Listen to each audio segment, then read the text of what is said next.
How can you cash out larger amounts, more than $100,000 or more, from crypto into fiat?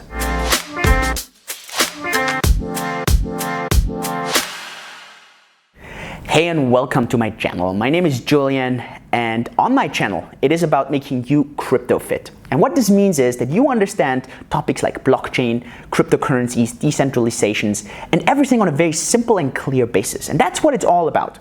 And today I want to talk about a question that got asked a lot, and that is, Julian, how did you cash out large amounts like $100,000 or maybe $1 million or more, and what are the different options that I can do this with? And I want to go into this, and I'm going to give you a couple of warnings. And the first warning is, if you try to scam somehow doing this, or if you try to evade taxes doing this, this is really, really short-sighted. Don't try to use shady techniques right now, because blockchain is transparent and it's going to hunt you down afterwards.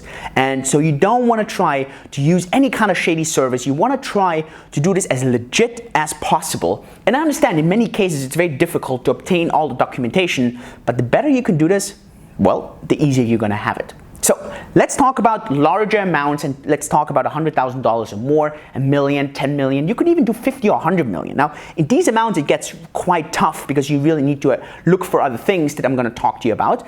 But let's talk about $100,000 or more. Basically, you have two kind of options how to switch crypto into fiat. And that is, option number one, you go to an OTC, over the counter. There, normally you need large amounts, $100,000 or more. You find a counterpart, they find you a counterparty, and you trade with this counterparty. Normally the OTC trader charges you 2, 3, 4%. And that's basically the trade, but they do all the trading for you. If you go to an exchange, like Kraken, Binance, and so on, you basically have the same system, but you need to do the trading yourself. And so you need to look at the trading volume there. If you trade in a coin like Bitcoin or Ether, $100,000 is not a problem. But let's say you start selling $1 million or more, you have to actually be quite careful in not moving the market, because if you start selling $1 million of Bitcoin in a really, really short time, you actually move the market. And that's not for your advantage, because the price then always keeps going down, and that's not what you want when you're selling, right? So you need to kind of look at the order book, and you need to be a bit careful on how thick is the volume and how much volume can it actually handle. And it might take you quite some time. When we sold, for example, $40 million of Ether at 10x, it took us over a week actually to sell this, and we sold it during day and night. And Toby, my co-founder, did a really good job on this because he was watching the order books a lot, and this was a lot of work. So this is $40 million. So just to kind of give you some reference, we used different exchanges, and it was just really, really relevant. Now, here's a couple of important things. Whether you use OTC or an exchange, you will have to do a couple of things. And the first one is KYC, so you need to identify yourself, know your customer, or KYB, know your business. You need to identify the business.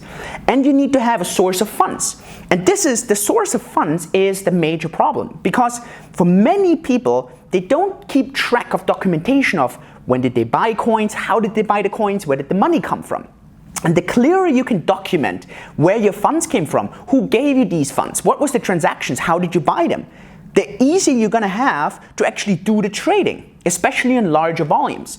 On OTC, this is a must. You need to be able to prove the source of funds. On an exchange, let's say you want to change $100,000, $500,000, or $1 million, you can write to the exchange and say, listen, I have this large amount, $1 million, I want to sell it. This is me, I'm verified. You might have to send in a proof of income, for example, or a source of funding where saying, okay, look, this is where I bought the coins, this is where I stored them, it's still an unspent output, I'm sending it back to you. You can track everything, you can trace this, and the clearer you have this, the easier the exchange has to accept your funds, and the easier the exchange has to change it into fiat for you.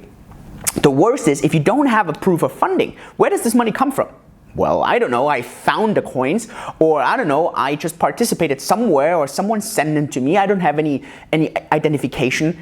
That's where it gets really, really difficult, and that's why so many people are kind of asking this question, because if you have these proper funding or these documentations, a change from crypto into fiat is not a big problem. And if you only do this with small amounts, let's say a couple $100, no exchange cares, because for you to do money laundering or to do any kind of illegal activity with a couple of $100, it's just really, really unlikely or insignificant. But when you start trading $100,000 or $1 million or more, everyone pays attention, righteously, right? Because no one wants you to do any illegal thing. No one wants you to launder any money, to pay for any criminal activity, for terrorism, and so on, right? These are really serious things. So that's why everyone is so careful there.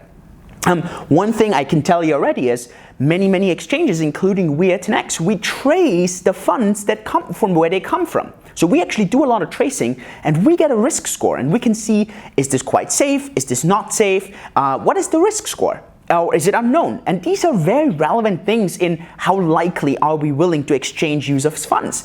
And this is the same for many exchanges. So, the more transparency you have, the clearer it is for you where these funds are coming from, the easier of a time you're going to have. And that brings me to the next step, because you actually now have to withdraw this fiat, and now you have to talk to your bank. And your bank is going to ask you the exact same questions. Where does this money come from? Did you pay taxes, or are you planning on paying taxes? How is this going to work? What's your documentation? How much taxes will you have to pay? Did you hold it for a certain amount of time and maybe you're tax exempt, or in the jurisdiction you're living, you don't have to pay taxes on crypto gains? These are really relevant questions, because no bank wants to accept money that is not clean, that it's illegal. And that's really relevant. And this is where a lot of important parts come in. And again, the better your documentation, the more explanations you have, the easier your time is going to be. And look, we at 10x, we cashed out $40 million because we were able to document all these things. I shared this in December. I personally sold almost 2 million. I was able to cash it out because I had clear documentation. I could show it to the bank and say, hey, look, this is where I invested $50,000 in crypto. This is how I split it up. It went through Kraken. Here are the transaction IDs. These are the coins I bought. Here's the transaction IDs. I stored them on my ledger. This is where I transferred them back. The crypto went up a lot. This is why I have this kind of money. I made like 40, 50x on these coins. And that's how it all works, right? So it's a very straightforward and transparent process. And that helps a lot on this entire thing. So keep this in mind. And again, another warning. I know that there's a lot of shady services out there, and these shady services promise you that they can launder your money, or they can do all these shady things for you not to having to deal with this. This is extremely short-sighted. Again, most of these services will bust, they will go up, and all the users who use these services will be tracked down. There has been enough examples of that. So don't fall for this, and do this legit. And look, in a really worst case, wait, hodl. You will see over the next 5 to 10 years, a lot of new options will be possible.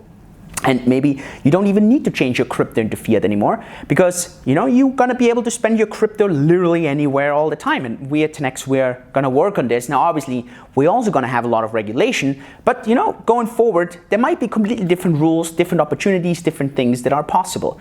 And this is all very relevant when you approach this topic. Let me know in the comments below if you have any questions, or maybe you know of any stories. I'm interested to hear positive and negative ones. I think it's always interesting to learn and to kind of evaluate or kind of see what others are doing. Let me know in the comments below. Give me a thumbs up if you like this video, if you get value out of this. And if you want to have more of this, subscribe, press the little bell button to make sure you get notifications. I have a book called Cryptocurrencies Explained Simply. It really goes through all these topics, and it gives you how-tos and how to do all these things. So if this is something you're into, the link is down below. Also join our Facebook group for further discussion. See you at the next video. Yours truly, Julian.